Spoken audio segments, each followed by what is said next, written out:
Ang gintong puno ni Ambo. Sa isang liblib na baryo, may batang ulilat tahimik, si Ambo. Isang araw, habang naglalakad sa kagubatan, napansin niya ang isang makinang nabagari sa lupa. Isang butong kulay ginto, kasing liwanag ng araw. Agad niya itong dinala sa kanyang bakuran.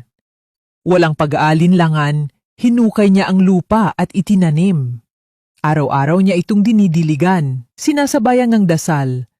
Lumaki ka, sana makatulong ka sa baryo. Isang umaga, laking gulat niya. Isang punong ginto ang tumubo mula sa buto. May mga prutas itong kumikislap, parang mga bituin na nahulog sa lupa. Hindi siya naging sakim. Imbes na ibenta ang ginto, pinamigay niya ang mga prutas. Ang bawat nakakain ay gumagaling, sumisigla at sumasaya. Mula noon, naging masagana ang baryo. Ngunit sa di kalayuang na yon, may isang lalaking kilala sa kasakiman, si Gardo. Nang mabalitaan ang punong ginto ni Ambo, napangisi siya kung may isang buto. Baka may mas marami pa. Gabi, habang natutulog si Ambo, palihim na pinutol ni Gardo ang isang sanga ng puno. Dinala ito sa kanyang bakuran at agad itinanim. Diniligan. Inalagaan. Walang nakapansin. Ngunit kinabukasan, isang puno ng itim na tinik ang tumubo.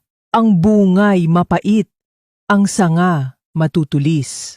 Nang tikman ni Gardo, siya'y nanghina at hindi na nakalakad. Nalaman ito ni Ambo at sa halip na magalit, dinalhan niya ng bunga mula sa punong ginto. Sa unang kagat, lumuha si Gardo, hindi sa pait kundi sa hiya. Patawad, Ambo. Hindi ko alam na ganito pala ang kabutihan. Subalit may isa pang nakamasid. Si Bruno, isang mayamang mang-ang-alakal na ubod ng ganid. Nang marinig ang tungkol sa punong ginto, hindi awa o paghanga ang naramdaman, kundi kasakiman. Gamit ang pera at tauhan, pinilit niyang kuhanin ang buong lupa ni Ambo.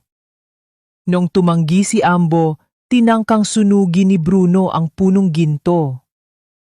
Ngunit sa gitna ng apoy, isang liwanag ang bumalot sa puno at si Bruno ay natulak ng lakas nito. Bumagsak siya at hindi na muling makatayo. Lumipas ang mga araw, si Bruno ay nanatiling galit, masama ang loob, habang si Gardo ay nagbago at tumulong kay Ambo. Magkasama silang nagturo sa mga bata sa ilalim ng puno. Ngayon ay kilala na bilang puno ng pag-asa. Ang kabutihan ay parang buto. Kapag itinanim ng may malasakit, ang bunga ay hindi kayamanan, kundi pag-asa. Ngunit ang kasakiman, kapag pinilip, ay sarili ring sisira sa'yo.